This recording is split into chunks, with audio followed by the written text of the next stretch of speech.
Hey guys, welcome to Tech My Life. In today's video, I'm going to show you a short tutorial on how to block someone on WeChat.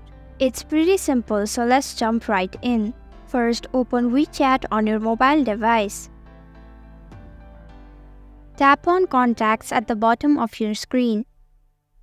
Select the profile of the user that you're trying to block. Tap on the three horizontal dots at the top right of your screen.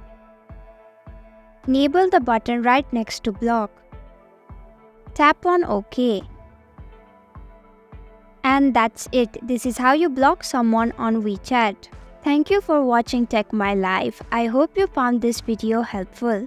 If you did, then please hit the like button and comment down if you have any questions or feedback. And if you're new to our channel, subscribe and hit the bell icon so you don't miss our upcoming videos.